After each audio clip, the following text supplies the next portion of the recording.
পদ আছে না গেছে? গেছে না? ও সাকিব ভাই, আপনার পদ আছে নাকি গেছে? গ্যালারিতে বসে সাকিবের উদ্দেশ্যে এমনই প্রশ্ন করেছেন এক দর্শক। সাকিবও হাত নাড়িয়ে দিয়েছেন তার জবাব। তবে প্রশ্নটা যে কোনোভাবেই সুখকর ছিল না সাকিবের জন্য, তা আর বলার অপেক্ষা রাখে না। নিজ দর্শকদের কাছে এমন উপহাসমূলক প্রশ্ন উপহার পেয়েছেন সাকিব, তারপরেও তাকে লজ্জিত হতে দেখা যায়নি এতটুকু।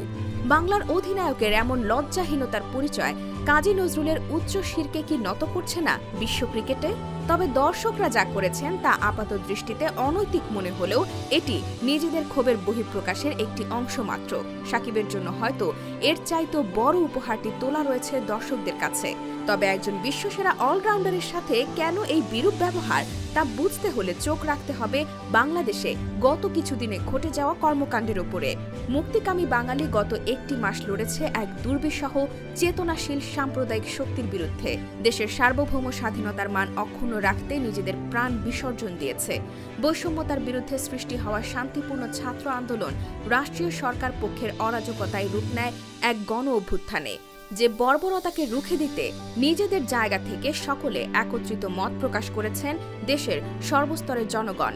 যে আন্দোলনে ছাত্রদের পাশাপাশি অংশগ্রহণ করেছেন দেশের আইনজীবী, গণমাধ্যম কর্মী, শিক্ষক, শিল্পী সমিতি ও সাধারণ শ্রমজীবী মানুষ সহ দেশের সর্বস্তরের সকল জনগণ।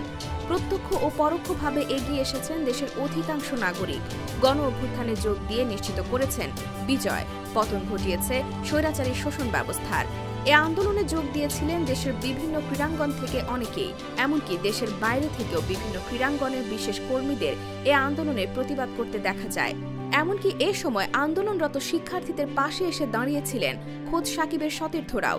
দেশের ক্ষমতাশীল সরকার ও আন্দোলনরত শিক্ষার্থীদের সকলকেই শান্তিপূর্ণভাবে বিষয়টি সমাধানের জন্য আহ্বান করেছেন অনেকেই। আন্দোলনরত শিক্ষার্থীদের কর্মসূচি অনুযায়ী নিজেদের সোশ্যাল মিডিয়ায় লাল প্রোফাইল ব্যবহার করেও প্রতিবাদ জানিয়েছেন তারা। বিভিন্ন কন্টেন্ট ক্রিয়েটরদেরও সশরীরে উপস্থিত থেকে আর্থিক, মানসিক ও শারীরিকভাবেও সাহায্য করতে দেখা গেছে পীড়িত ছাত্র সমাজকে। তবে এই বিষয়ে বরাবরই নীরব ভূমিকা পালন করেছেন বাংলার নবাব খ্যাত সাকিব আল হাসান।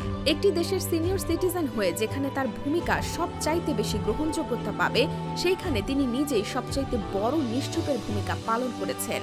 গত মেম্বার অফ পার্লামেন্টের নির্বাচনে তিনি মাগুরা 1 আসন থেকে সংসদ সদস্য হিসেবেও মনোনীত হয়েছিলেন।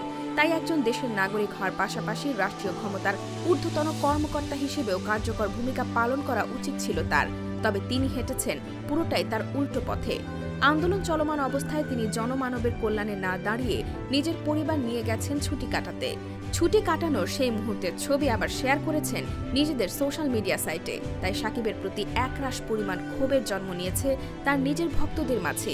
আন্দোলনকারীদের আন্দোলনের উদ্দেশ্য সাধন হলেও সাকিব আল হাসান এখনও ব্যস্ত রয়েছেন কানাডার গ্লোবাল টি20 লিগে তার দল বাংলা টাইগার্স মিসিসাগারের ম্যাচ নিয়ে। একই দলে রয়েছেন বাংলাদেশের আরেক পেসার শরীফুল ইসলাম। তবে তিনি তার জায়গা থেকে ছাত্রদের পাশে দাঁড়ানোর মনোভাব প্রকাশ করেছেন। একই জায়গায় থেকে সাকিবের এমন বৈরী মনোভাব ভক্তদের কাছে অপ্রত্যাশিত। এমনই নিষ্ক্রিয় ভূমিকা পালন করেছিলেন বাংলাদেশের সাবেক ক্যাপ্টেন মাশরাফি বিন মুর্তজা। আন্দোলনে বিজয়ী ছাত্র জনতা কিছুটা ক্ষোভ প্রকাশ করেছেন তার উপরও। তবে সাকিবকে কাছে না পাওয়া গেলেও তার ম্যাচের গ্যালারি পর্যন্ত পৌঁছেছে ক্ষোভের বার্তা।